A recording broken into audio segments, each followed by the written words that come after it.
ওই তুই আমার চিনোস নাই, নাম আমার ডিপজল, চোখ দুইটা ফুটবল, আমার দুয়াতে দু কাটি, আমি হইলাম জাউরার কাটি। আজ থেকে 22 বছর আগে বড় সাহেবের বাড়িতে আমার পান আনতে কয়া আপনার নির্যাতন করছিল। আমি একজন মিমিক্রি আর্টিস্ট, পাশাপাশি অভিনয় করি। আমি ইউটিউবে পাশাপাশি ফেসবুকে নাটক শর্ট ফিল্ম অভিনয় করি। আমি প্রথম যে অভিনয়টি শোনাবো সেটা বাংলাদেশ চলচ্চিত্র জগতের একসময়ের জনপ্রিয় নায়ক মান্না ভাই। তো মান্না ভাইয়ের একটি জনপ্রিয় সিনেমা ছিল আম্মাজান। সে আম্মাজান ছবি থেকে মান্না ভাইয়ের একটি বিখ্যাত ডায়লগ, মান্না ভাই এভাবে বল তার মাকে।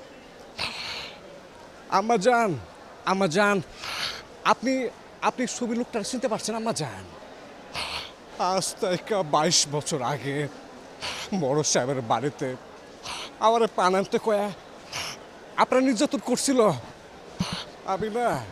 আমি না ওরে খুঁজে বার করছি আম্মা যান। আম্মা যান, আমি আমি ওরে খুন করতে যাইতেছি আম্মা যান। আম্মা যান আপনি কথা কন, আম্মা যান আপনি কথা কন। দীর্ঘ 22টা বছর ধইরা আপনি আমার সাথে কথা কন না আম্মা যান। আপনার মুখের হাসি দেখার জন্য আমি আমি কত নাকি করছি। আম্মা যান আপনি কথা কন, আম্মা যান আপনি কথা কন। শুধু একবার, শুধু একবার আপনার আপনার বাচ্চার সাথে আপনি কথা কবেন আম্মা যান। আপনি কথা কবেন আম্মা যান। আমার আর কোনো চাওয়া পাওয়া নাই আম্মা যান। আমি শুধু আপনার সাথে একবার কথা কইতেছি আম্মা যান। একবার কথা কইতেছে আম্মা যান। আম্মা যান আপনি কথা কন, আপনি কথা কন, আপনি কথা কন। এবার যে ভয়েসটি শোনাবো আমাদের দেশের জনপ্রিয় এক সময় বললেন দীপজল। দীপজলের সিনেমা থেকে দীপজলের যে বিখ্যাত গায়ক দীপজল এভাবে বলে, লে লে লে ওই চান্দু, আমার বিরুদ্ধে থানায় যা মামলা করছস। ওই আমি তো মাইন্ড করছি। ওই তুই আমার চিনোস নাই, নাম আমার ডিপজল, চোখ দুইটা ফুটবল, আমার দুয়াতে দু কাটি, আমি হইলাম জাউরার কাটি। ওই চান্দু, ইসদা কইরা আমন মধুর সুরে ডাক্তার চসকা।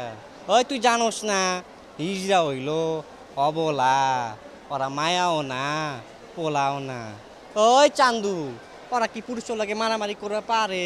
তোর আমার কোলাকুল হইব পাকিতি যাবি। ম্যাজিক হার্বাল টুথপেস্ট দূর করে দুর্গন্ধ সৃষ্টিকারী দাঁতের সমস্যা। ইয়েস, দেখাও তোমার ম্যাজিক। আপনার সাথে দেখা হলো এবং আপনাকে বললাম যে আমি আসলে ফিল্মের বিভিন্ন নায়ক ভিলেনদের ভয়েস মিমিক্রি করতে পারি। আমি একজন মিমিক্রি আর্টিস্ট, পাশাপাশি অভিনয় করি। তো আপনি সেই সুযোগটা দিলেন আসলে কথা বলার জন্য। বাড়ি যাওয়ার অনুভূতি তো বরাবরই আনন্দের। যখন আমরা নারীর টানে গ্রামের বাসায় যাই, আমাদের ব্যস্ততা কর্মময় জীবন ছেড়ে, তো আসলে অসাধারণ অসাধারণ অনুভূতি। এই অনুভূতি আসলে প্রকাশ করার মতো না। হ্যাঁ, অনেক ভালো একটা অনুভূতি।